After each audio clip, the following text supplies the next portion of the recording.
It is yet another Tuesday morning, and our Scholarium vendor and Infinite Archive vendors have all new wares, so let's check out what they have. We're in the Scholarium.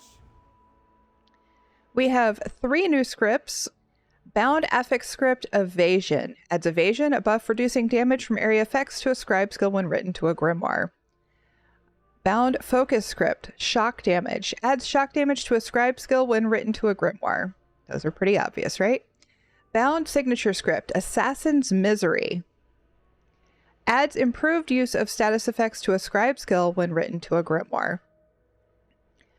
I think a lot of us probably have many of our scripts by now, but if you're looking for a specific one and you've been grinding, this is an option. I do think that buying scripts for gold is better than buying them for archival fortunes, but it might depend on what you're looking for. All right, and here we have the Infinite Archive vendor. Let's start with scripts. The first thing I notice is we're back to 4 scripts again this week. Last week, if you recall, I said that we were going to have 4. I had to text correct on the video that we only had 3. Whoops. All right, we have the Bound Affix Script Force. Adds force, a buff increasing critical damage to a scribe skill when written to a grimoire. Bound Affix Script Heroism. Adds heroism, a buff increasing ultimate generation to a scribe skill when written to a grimoire. Bound Focus Script Mitigation adds damage reduction to a scribe skill when written to a grimoire. We have Bound Signature Script Cavalier's Charge. Adds an increase to damage as ability persists effect to a scribe skill when written to a grimoire. We have our Celine shoulder style page. Again, I'm not a huge fan of purchasing the shoulders, but these are only available at certain times of the year. So if you are missing this one and you don't want to wait, it's available. Okay, companion equipment, heavy armor. I don't love getting the companion equipment from the Infinite Archive vendor. It is bound. You can't sell it if it's not something that you want. The chances that you're going to get the trait you want on heavy armor isn't fantastic. So I like to skip these, maybe wait for jewelry, but otherwise I'm not usually going to recommend the companion equipment. Erroneous Archive Map. Consume 20 Erroneous Archive Maps to unlock the Walk Through the Mirror Maze achievement and the Shattered Mirror Maze body marks. Here we have the Shattered Mirror Maze body marks. You do get these as you run Infinite Archive. If you are farming it for archival fortunes, you are going to get this. So I'm going to skip it. Let's hold off on our books for now. Our 2 leads. The first one is Admiral's Carved Trestle Base. This is for the Shipbuilder's Crafting Station, and it, according to Display Leads, the add-on, this comes from either Thieves' Troves in Galen or a daily reward, which seems weird to me. This seems odd that it would come from both. Display Leads is usually pretty trustworthy, especially with content that's been out for a while. I'm honestly not sure which of these is correct. If both of them are correct, it seems a little odd, but most Google sources seem to say it comes from the daily reward.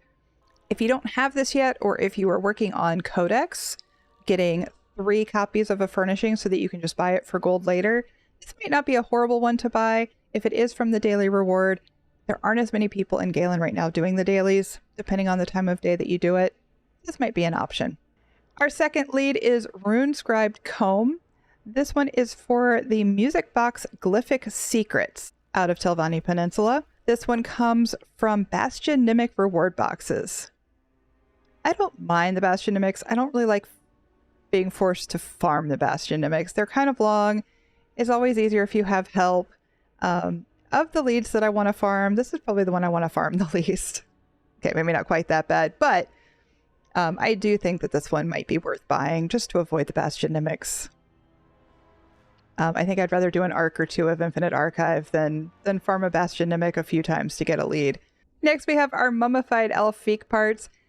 This runebox fragment comes out of Rumen Necropolis Public Dungeon in Northern Elsewhere.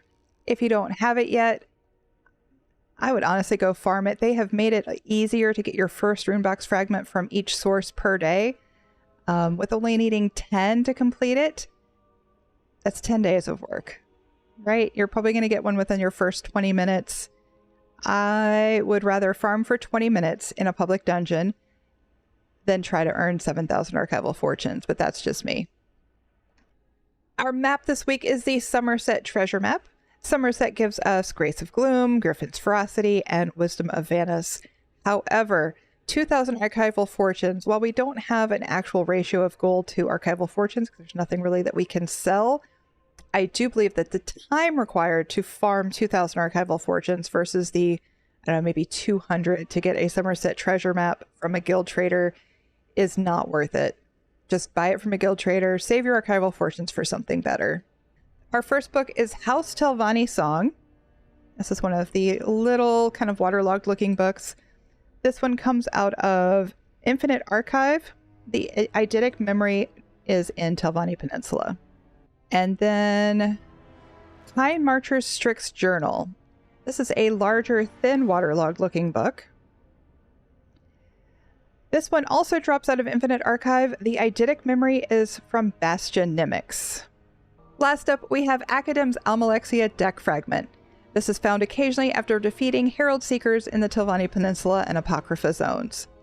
If you have been farming Bastion Nimics in order to get that lead for the music box or to get the eidetic memory for the book Kind Marcher's Strix Journal, then you probably already have this one. It does not require you run the actual Bastion Nimic though. Herald Seekers are the things that you kill to get into the Bastion Nimic, but you don't have to use them for the Bastion Nimic. You can just run around and kill them.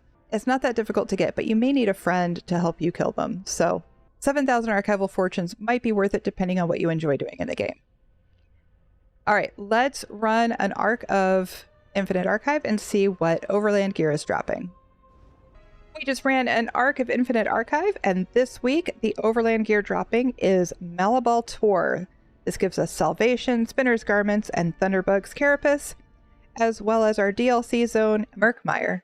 So we're seeing Bright Throat's Boast, Champion of the Hist, and Deadwater Skyle. That's it for our Scholarium and Infinite Archive vendors this week. We'll see you next Tuesday.